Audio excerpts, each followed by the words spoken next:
A gang born inside a Venezuelan prison now operates in migrant shelters, apartment blocks, brothels, department stores, and city streets across the United States. They recruit children as young as 8. They have trafficked women by the thousands, killed politicians back home, and spread through vulnerable communities by looking ordinary until the moment they decide not to. Most Americans had never heard the name Tren de Aragua until 2024. Now the FBI has indicted hundreds of members and associates.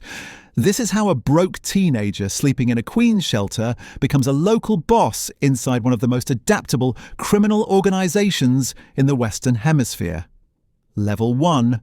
The recruit. You are 17 years old, standing in a migrant shelter in Queens. You left Venezuela 3 months ago with almost nothing. Your family is still back home starving. The shelter is overcrowded, filthy, tense. Nobody sleeps deeply. People get robbed. Fights start over blankets, food, chargers, rumors. Then a guy approaches you in the common area. Clean clothes, new phone, gold chain, Venezuelan, just like you. He asks where you're from. Aragua State, you tell him. He smiles, says he knows people, says you look smart, says you look hungry. He's not wrong. Then he tells you there's money to be made if you're willing to work. Real money. Cash. Not the kind that needs papers you do not have. Not the kind that comes after weeks of waiting. The kind that gets your mother medicine and your little sister food. You already know what name sits underneath the offer. Tren de Aragua. The same organization people whispered about back home now moving through the same shelters, buses and neighborhoods you pass through to get here. You tell yourself it'll only be temporary. A few months, enough to send money back, enough to get out of this shelter. That is how it starts. Your first job is simple. Stand on a corner in Jackson Heights and watch. Watch for police, watch for rival crews, watch for anything unusual, text a number if something changes. Somebody brings you food, somebody gives you a prepaid phone. 8 hours later, you make $200 cash. After that come deliveries. A backpack from one location to another, a package left in a stairwell, a phone dropped off at a barbershop. You do not ask what is inside because you already know enough not to ask. Drugs, cash, stolen phones, paperwork, fake documents, it makes no difference. You move it, get paid, and keep going. That is the first trap. Not the violence, the money. Because once the money starts solving real problems, morality begins to sound expensive. What makes this organization dangerous is how little it advertises itself. No matching tattoos, no colors, no hand signs, no obvious look that lets police spot you across a room. You could sit next to one of its people on the subway and never know it. That is not weakness, that is design. The less visible you look, the easier you are to hide inside shelters, kitchens, construction crews, delivery jobs, ride shares, and low-income housing. After a month, you've proven the things that matter most. You show up on time, you keep your mouth shut, you do not steal, you do not use the product. So they send you back into the shelters, not to sleep, to recruit. You find boys like you were hungry, alone, desperate enough to listen. You tell them what was told to you. There's money if they're willing to work. Each one starts the same way you did, watching, delivering, proving they can follow instructions. You bring in 3 recruits in your first week and get a cut of what they earn. Your income jumps without your risk increasing. That is when you realize the organization is not random. It only looks loose from the outside. Underneath it, money moves upward and risk moves downward. The boys at the bottom get paid just enough to stay loyal. The men above them get a percentage of everything. At this level, you are not trusted. You are being measured. Level 2.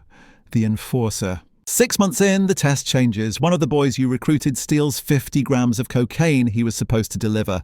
He thinks he can sell it himself and disappear. He cannot. Your handler calls and tells you the problem belongs to you because the recruit belongs to you. You need to fix it. You find the kid in a basement apartment in the Bronx. He is high, paranoid, sweating, talking too fast. He sees you and thinks you came to help him run. You did not.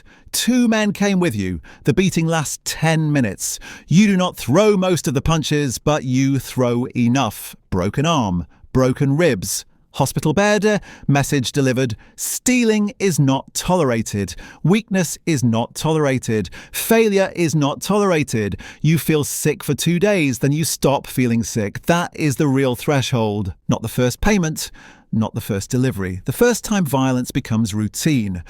After that, everything gets easier. Breaking fingers when a store owner refuses protection payments. Dragging a girl back after she tries to leave a prostitution ring.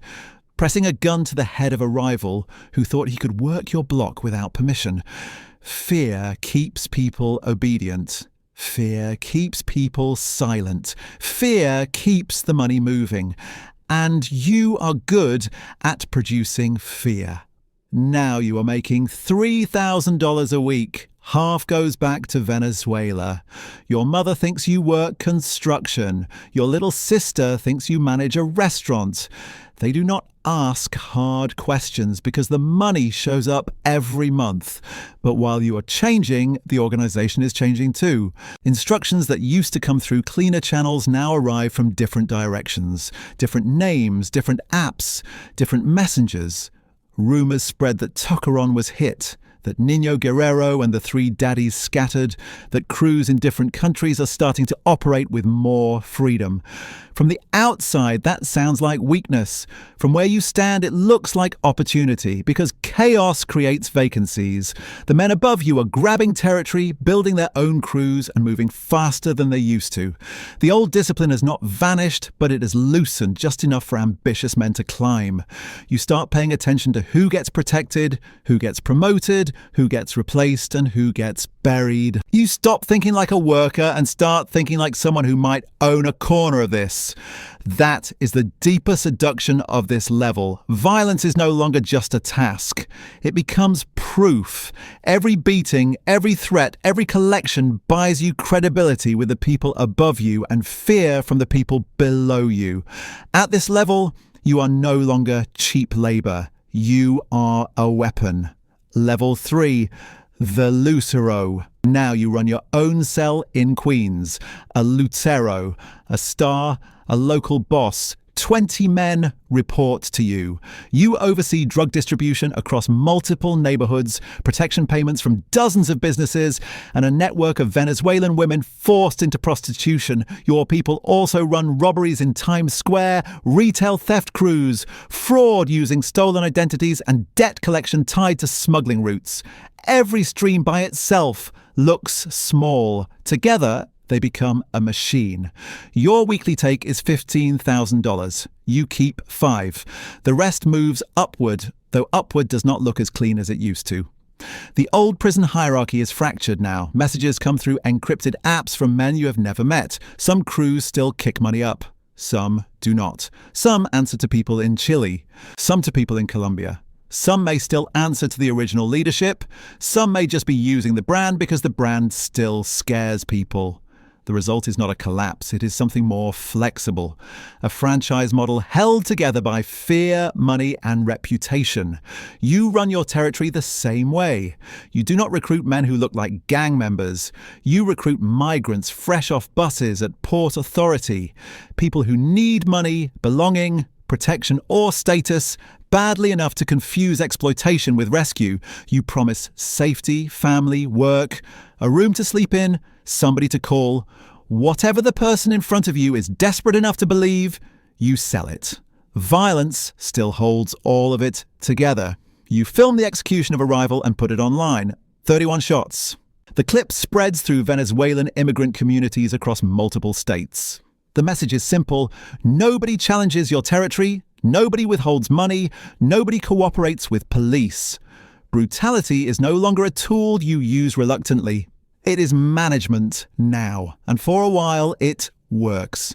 Law enforcement struggles because your people do not fit the old gang template. No colours, no obvious symbols. Many have no criminal history in the United States. Your crews disappear into ordinary life until it is time to hurt somebody. Investigators are often chasing fragments. A phone number, a rented room, a prepaid card, a nickname, a shelter address. Now you live in Astoria. Nice apartment, Leased BMW, designer clothes, expensive watches. Your girlfriend thinks you run import-export. Your mother thinks you are a successful entrepreneur. Neither ask too many questions because the money keeps flowing. But pressure rises with the money.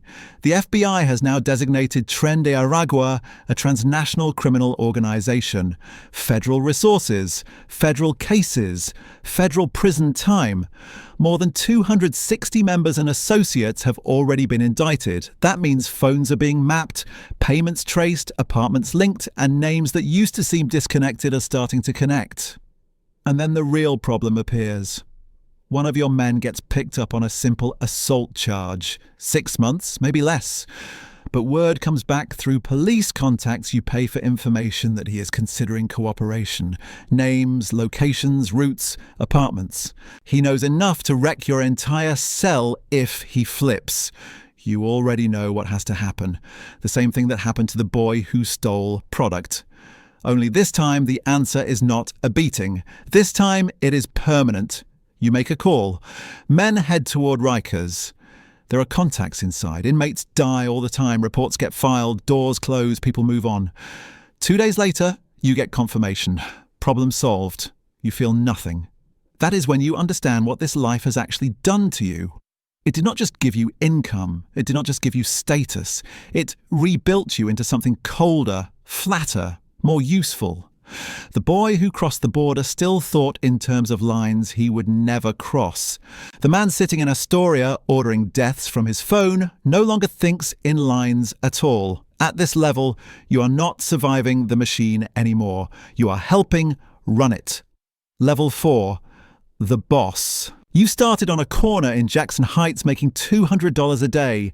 2 years later, you are moving kilos, controlling territory, managing extortion networks, running prostitution, and ordering deaths across state lines. Most do not make it that far. Most get arrested, disappear, overdose, panic, talk too much, or end up dead. But the real point is bigger than your own climb. Tren de Aragua does not just recruit criminals, it manufactures them. It finds migrants with no money, no papers, no shelter and no protection, then feeds them step by step into robbery, trafficking, extortion and murder. The process repeats every day in shelters, buses, low-rent apartments and border towns. It is an assembly line built out of displacement and fear. Somewhere tonight, another 17-year-old Venezuelan kid is standing in a shelter in Queens. Someone is walking toward him. Clean clothes, new phone, gold chain. Asking where he is from, offering money, offering a way out. He thinks it will only be for a few months, just enough to help his family, just enough to get ahead. He does not understand the choice is already being made. The train is already moving, and once you are on it, you do not get off.